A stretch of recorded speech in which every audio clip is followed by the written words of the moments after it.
Hello, everyone. We are back, episode number 3 of The Collective as we are today. Miles here. Then we have Colin rejoining us back from the upgrade that he was experiencing. And then, of course, we've got Mitchell as well. So today we're going to talk to you about a concept and then make it a little bit more practical and relatable at the same time. And we're really going to hone in on a central idea of why do men need to be challenged? Why do we as men need challenge present in our life? Mitchell, I would love for you to offer your perspective on why we need to be challenged. Mm. Mm. I was just with us starting our challenge this the last 2 days ago, or this last couple of days. It's sitting with that thought of what is a challenge, right? And if you think about it, a lot of people say that things are hard and they don't want to do things because things are hard. Well, what if you change the word hard to challenge?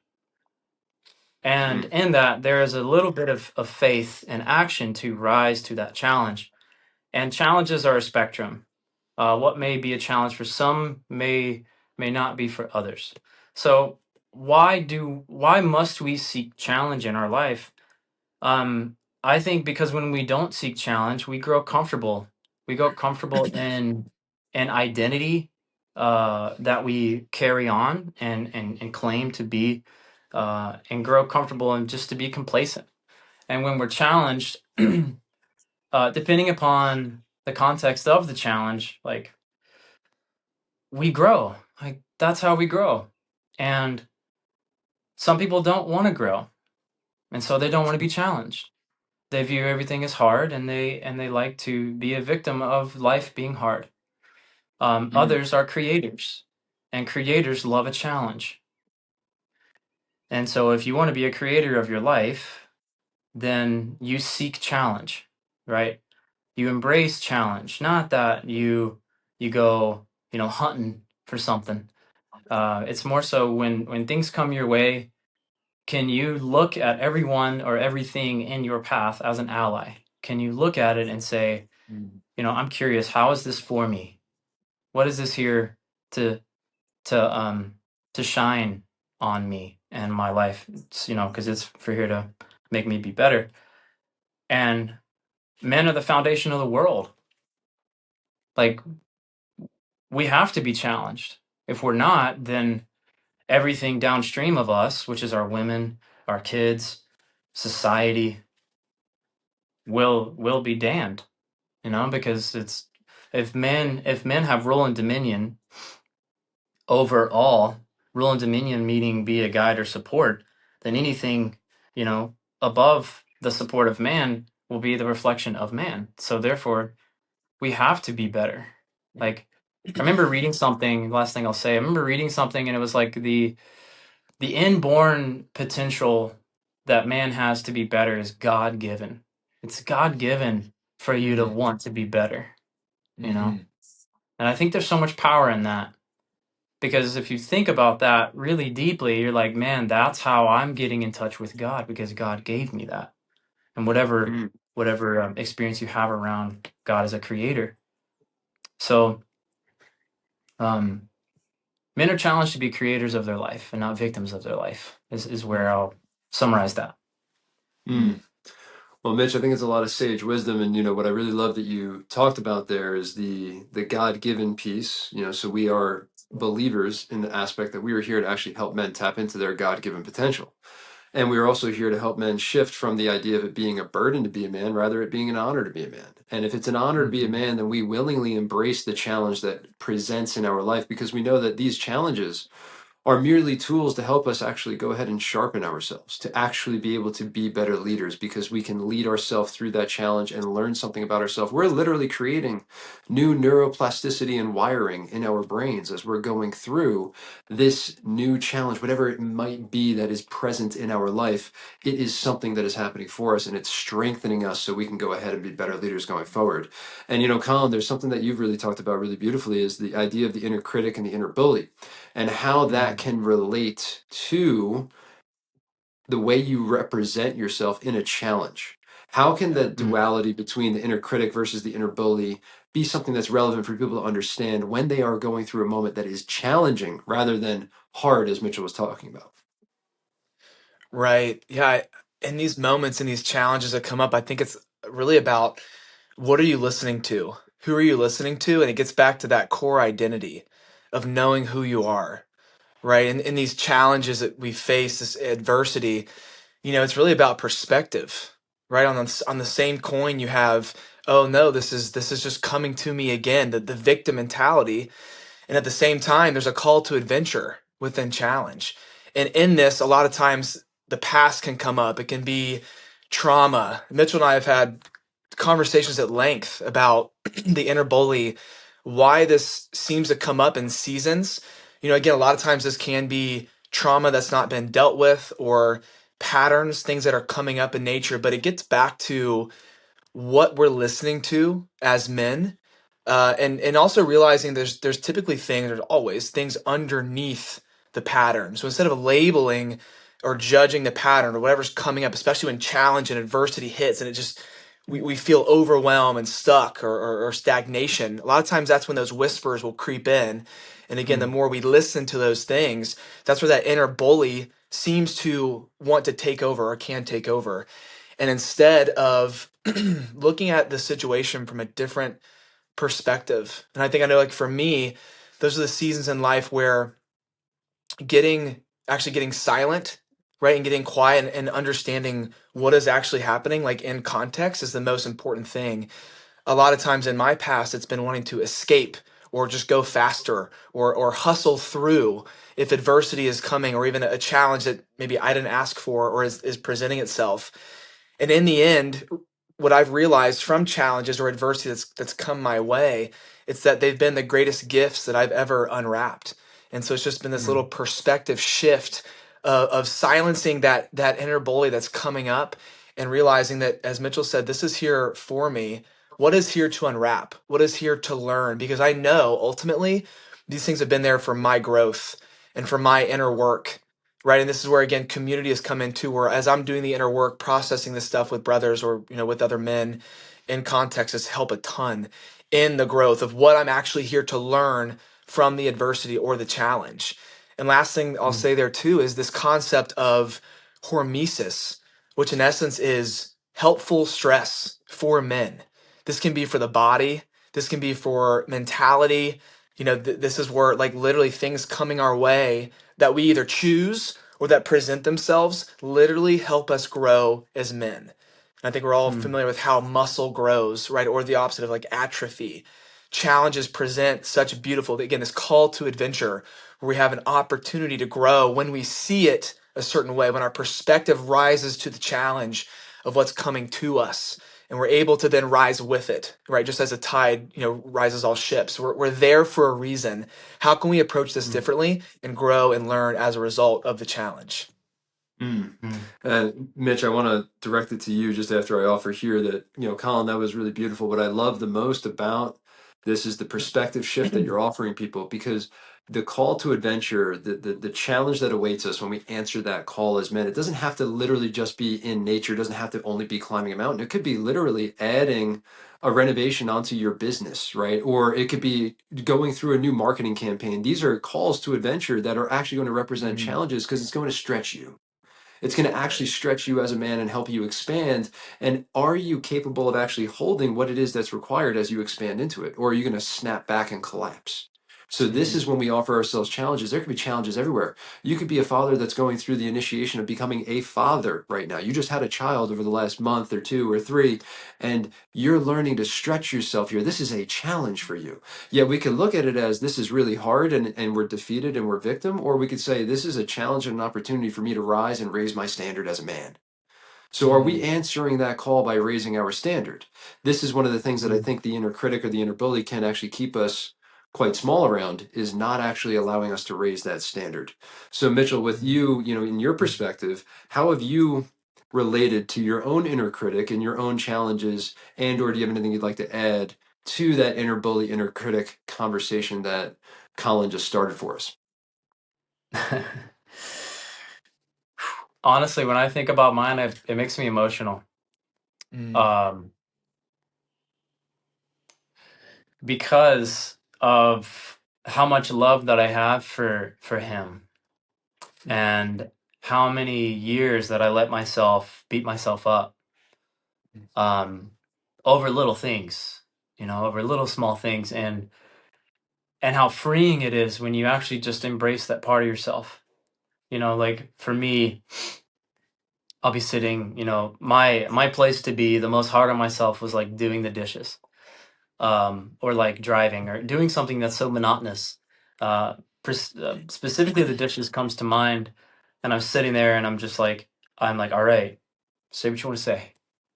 Like, here, have your time.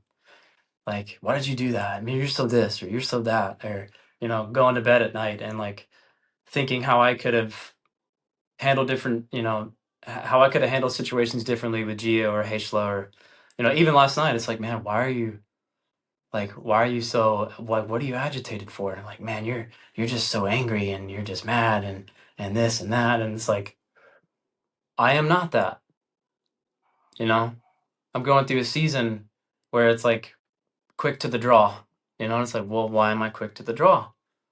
What am I not allowing to process right in my life right now? So as I go through that, and looking at this bully, it's what do all bullies want? If you remember the bully in high school, what do they want? They just want to be loved. They want to be accepted. They want to be seen, because they're not getting it at home. And in that, metaphorically, you could say, the home that the bully is within myself. So therefore, we all have an inner bully. We all have an inner critic. Um, and the way to silence him is to love him, to accept him. Like, look, like I hear you. Like, say what you got to say, and not be attached to it. And my wife and I, especially, we're like really, really hard on ourselves. We share that pattern, and we call each other forward um, in that way. So that's where I'm at. Well, Mitch, thank you for the honest share. And I'm curious, can it be useful and productive to be hard on yourself? Well, that's a great thought process, because it's hard. Is it useful to be hard on yourself, or is it useful to just have structure? Like, do we need to be overly hard on ourselves? I don't know. I don't think we need to be hard on ourselves. I think that we need to allow ourselves grace and trust the process of leaning into resistance. I think when you lean into resistance, you can think that, oh, this is hard, but I don't need to be hard on, right? When I hear that, I see like, let's just push you down, right? Um, where it's like thinking of sulking. Like, do we need to sulk? Like, well, maybe sometimes you might need to. Sometimes you might need to go crawl into a ball and have a deep contraction. So I think it's totally subjective to where you're at as a man. Um, but at the same time, generally, I would say no. I think we could rephrase it in a really um, enlifting way, or enlightened way, of it's useful to challenge yourself. You know, um, Mm. some people have a Oh, challenge of just sitting and talking to their wife. It's like, yeah, it's a challenge to sit there and listen, because they want to go, their mind and is racing. It's like, I got to go do this. I got to go do that. I got to go do this. It's like, now, do you need to be hard on yourself for that? It's like, because maybe you're feeling a little squirrely. It's like, no, you don't need to double down. Um, can you show acceptance and grace for yourself of what are you really trying to run from? And most of the time, it's just ourselves. So, well, I love the reflection you're offering, and I have the Men in Our Challenge that's happening currently in my mind as I'm asking that question, because we asked them a very poignant question of like, why are you here and what do you want to prove to yourself? And many of them really just wanted to be able to know in their body that they can accomplish something. They wanted to prove to themselves that they can actually do what they say they're going to do, that they could be in integrity. And yet, how useful is it? Is it the frame of mind of, am I going to be like Goggins and say I'm a piece of shit and blah, blah, blah, and just beat myself into Mm. oblivion so I can go achieve? Or am I going to take honest inventory of where I'm at and not judge myself for it, and yet utilize that as information to help catalyze new correct action, right? Because we're here to help direct new action in a more aligned way, right? So I think what's beautiful is when you view it through the lens of this is a challenge and it's for me versus this is hard and it's happening to me, all of a sudden the man has an opportunity to create an entirely new paradigm. It's a completely new operating system. That's what we're here helping men be equipped to do, is to create their own new empowered operating system.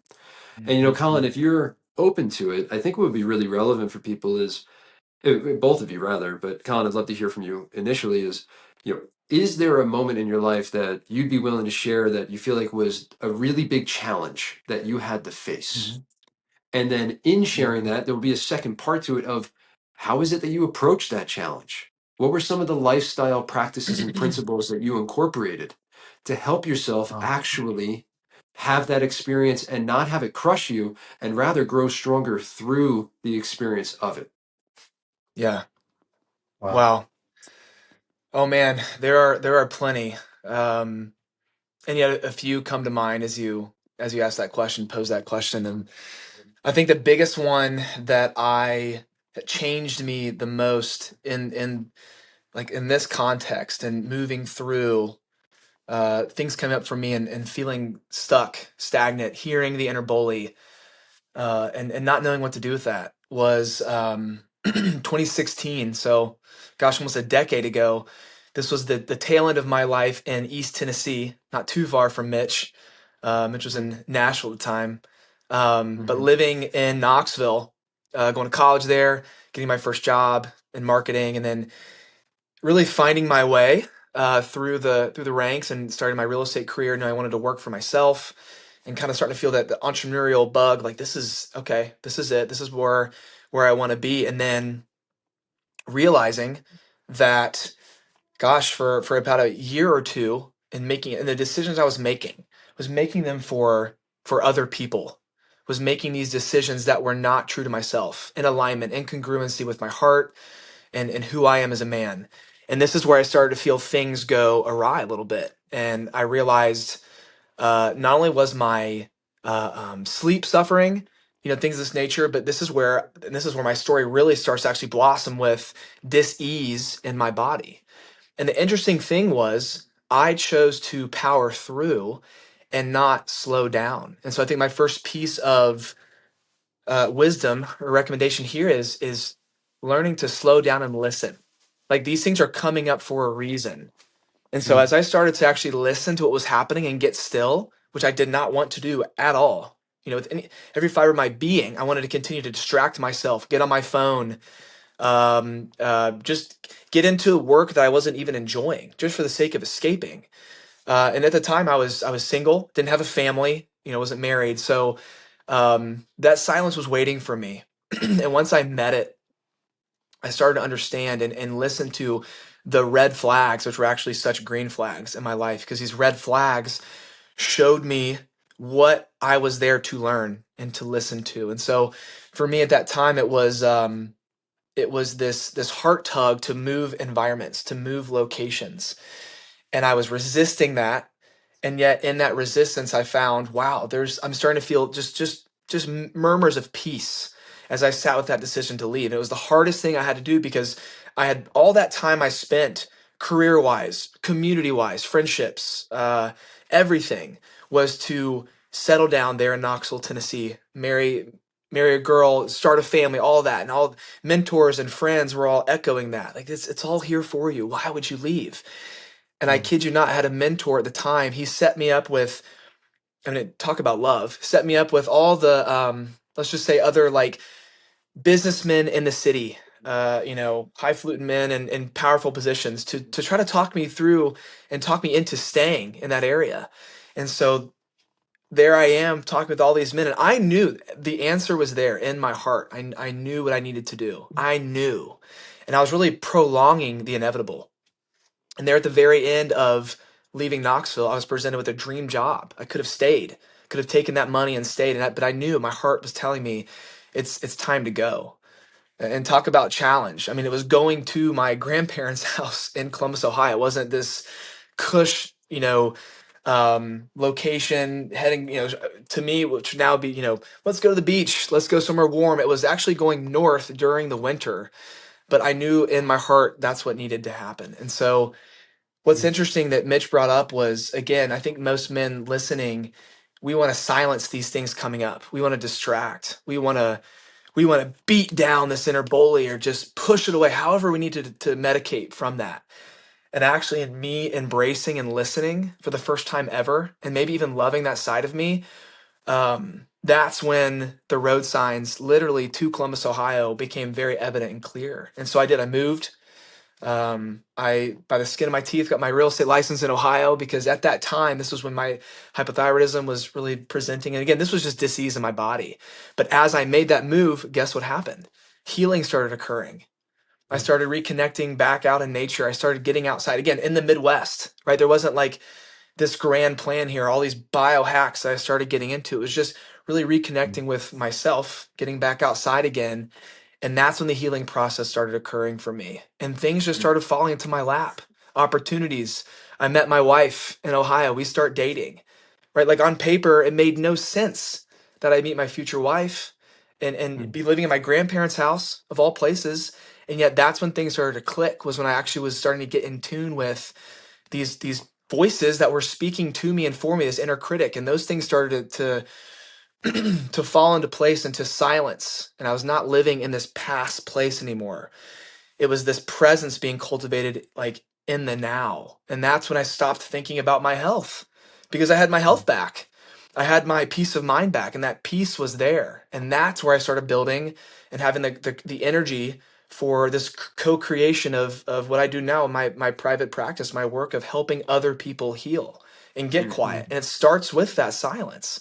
So long story there, but this is a pivotal moment in my time where actually listening and embracing this inner bully, this inner critic, was pivotal, and I'm so thankful I did. And I think there's seasons where this can show up again, and I've seen that as a father. But thank you for asking the question. I think it's relevant for men to hear that because I know we all have that at certain seasons in our lives. Well, thank you for sharing it. It takes a lot of courage to share these experiences with people, especially in such a public forum as this. And, Mm. what I'm hearing is that you heard you heard the call and you actually Yeah. chose to answer it despite the challenges that it was going to present because you were actually willing to embrace the challenge. And in that, there was a fruit of the labor, so to speak, that you Mm. couldn't see and yet you did receive. And Yes. yet it all started with actually allowing yourself to be and listen, which is not what the alphas do. Colin, how dare you not do the manly thing and just keep your head down and grind and push, Right. Right. right? That's what we're all typically taught. Yeah. Life sucks and then you die. That's what my father used to like to tell me, right? So you Mm-hmm. just have to put your head down and grind, and then you Right. just make the most of it. It's good enough, right? So I think what I really admire here is that you allowed yourself to tap into an aspect of yourself that may not have been what the alpha has been portrayed to us, and yet that was actually the most important thing you could have done to be the man that you are now, was to actually choose to listen. So I think that's a really valuable thing for men here is challenge is not here just so that we can actually put our head down and not contemplate anything that's actually occurring. Rather, challenges present so we can become attuned with an aspect of ourselves that we may have had a disconnection to. We're Yes. learning things about ourselves, we're gaining information, and then we're showing up in a new, more congruent and aligned way. With that Mhm. being said, though, Mitch, I would love to hear, is there a challenge that you would be willing to offer and share in your own experience and how it is that you approach that challenge that might be relevant for the audience that's listening? Hmm. Ooh, a singular challenge. An easy Or a one theme. is a theme. Okay. Um, I think a challenge that comes back to me repetitively is what do you do with your back against the wall? Hmm. When you Mhm. and whatever that is for men, whether that's financially or whether that's job or at a crossroads in your life of having this deep hunger, and yet not knowing where to run or what to do. Um, for me personally, a deep challenge in my life that I've gone through. Hmm. I think one of the hardest things that I ever had to do um, was realize that I was worthy of being loved. I'm gonna go real deep here. That I was worthy of and able to receive love. I spent a lot of my life portraying that I was okay and that I didn't need anyone's love, and because I thought I deserved abuse, I thought I deserved that because deep psychological patterning and um, misunderstandings. And so I spent about 4 years in a really tragic relationship that I allowed myself to just be the shame that I felt that I was. And I took on a lot of things that weren't mine and trying to save this person and save myself. And then coming into my current relationship now of us being, together almost, I don't know, 5, 6 years now. Um, it's been an effort. It's an effort, and it's a season to actually receive love sometimes. Um, because I spent a lot of my life like in a rigid, um, stoic way of like, I'm fine and I'm good. Like, man, you're always so calm. And it's like, but during that time on the inside, it was like I was screaming for love. I was screaming for a hug, especially from another man. So, so it was a challenge to step into that. And a lot of what helped me through that was spending time around people, specifically one man. His name's Nakia, and he always comes back to me every other day, and we talk all the time. He's a good friend of mine, a father figure for me in Nashville. That just helped me receive mana, receive the mana, receive the love from another man, and I now I get it. I understand that I wasn't meant and put here to save anyone. I'm here to save myself. I'm here to be the best version of myself, and in that, people around me will do that. So, um, there's a deep pattern there of not being able to save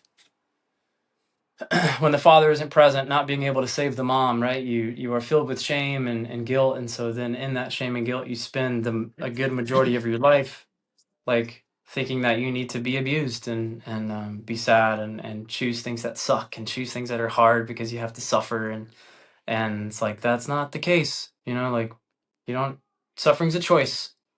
Yeah. So to sum it up, choosing to not suffer, I think, was my biggest challenge in my life. Wow. Whew. Well, Wow. that felt like an honor to receive that. So thank you for sharing it. We've talked every day for 2 years and you've never shared that. So thank you for that. Yeah. And, we come into these conversations with an idea of where we think we may want to go. And yet we always are willing to trust our intuition. So I'm going to ask one last question. And it's not the direction that I expected to go in here. And it's, what does it feel like to receive love as a man? Many of our men in our community and in the challenge all were echoing that aspect of the worthiness of the questions of, what does it actually feel like when you let yourself receive love as a grown man? And how can that help shift you and change you in the way that you show up in this world? And if we really have enough time, then I will share my particular challenge. But if we don't, we will save it for another day because we have to wrap in about 6 minutes. I think this is really misunderstood. I think there's a healthy aspect of shame that you feel, and that may sound totally ass backwards. It's just been like when you look at the story of the Bible, and when you look at when people were in the presence of Christ or in the presence of angels or a godly figure, right? They always like bowed their head or they bended their knee, and that's an act of like when you put that on yourself, and when someone sees you, right? When you have someone see you, right? There's a beautiful song called "A Miracle," by Ram Dass that talks about his experience of him meeting his mentor, and his mentor saw him for the first time, like saw him, and he saw him, all of him.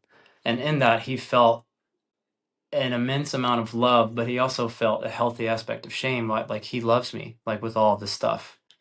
And he reflected to him that you've been that the whole time. And it's like, man, I have.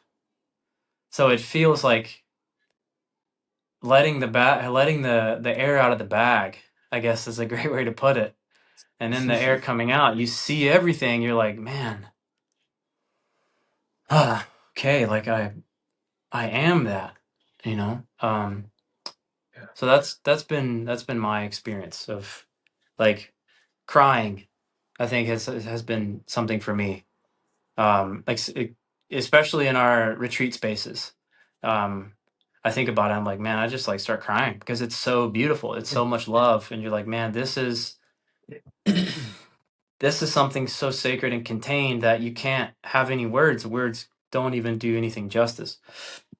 And you're feeling that deep structured spiritual aspect of us men and the power that we hold. Mm. And the softness too. Robert Moore would say, like, if you wanna wait and watch the men dance, just wait till the sun goes down, and then they'll all come out.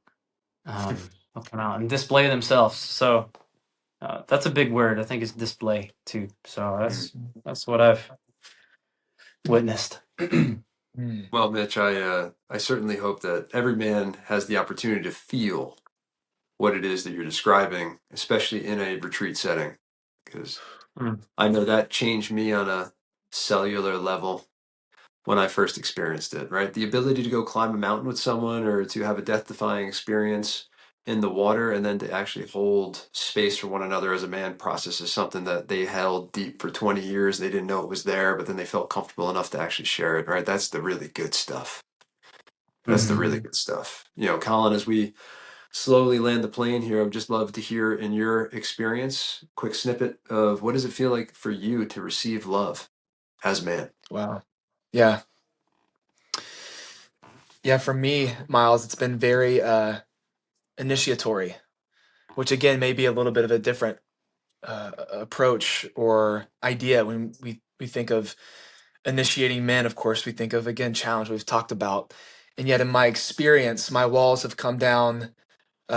I've never been activated more, being held by a man that I trust, that truly has love and care for me, and with best interest at heart, and in that there's such identity and worth that again is just activated. It comes alive. I think of the little sparklers that you snap and then it just starts glowing. There's something Mm, that comes alive when we as men can let those walls down and understand that we are designed to love, to be loved, and that I think there's a time, there's a season where and I hope all men can feel this. I know for myself, I was able to receive and I was able to learn what that is like. And it was one of those quickening seasons of my entire life, and that actually spurred me into leadership, right? And spurred me into my gifts and into more of myself. And so it's mm, that act of receiving and then actualizing it. And I also believe Mm. it allows us to then love more the people around us, right? And the people that are Mm. in our sphere. Mm. So that's been my Wow. experience. Well, I know we'll be clipping that one for an Instagram reel at some point. So, with that being said, you know, for me, if I had to sum it up in one word, it would be acceptance, Mm, mm, right? mhm, When I'm in a room with the two of you, I know that you accept me, all of me, all of it, right? And that means everything. So, with that being said as well, you know, the challenge that I've faced, and I'll offer this to the audience in about 20 seconds, which would be a shock to everyone. I've already taken 20 seconds, so never mind, is the aspect of learning to choose the life that I wanted to live rather than living the life that was chosen for me. yeah. 5 years ago, I Amen. had a reckoning and I came face to face with the life that I would live for the rest of my life that was planned for me. And it was an extraordinarily comfortable, Mm, luxurious, abundant life. And yet in my heart, I knew that that was not the life that was actually for me. I had to go choose my life. So then that set me down a cascade of decisions and experiences and moments that led to me leaving the family business that I thought was my identity and being willing to rewrite every fiber of my being as I moved across country and brought my family with me and held the responsibility of that decision when I did not know how things would turn out. So that would be what I Mm, would offer in regards to my challenge there. And mm, we would love to just leave this with the people that are listening is we are running a challenge right now so that men can learn to tap into what it is that we have started the discussion around here today, right? What is it that's present in your life that you've been resisting and not answering the call to? What is it that actually can be a healthy challenge for you rather than something that will be holding you back from becoming that best version of you, right? We're here for more. We're here to carry the honor, to hold the honor of being a man, not to carry the burden of being a man, right? And that mhm, starts with our willingness to face head on whatever challenges are present. So, what better way to prepare ourselves for the challenges in life that we cannot expect than by actually proactively choosing a challenge?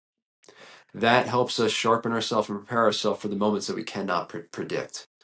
Being proactive versus reactive could be the difference between a moment passing you by versus a moment changing the rest of your life. mm. So, with that being said, gentlemen, thank you for the time today. We'll see you again next week. You. See you guys.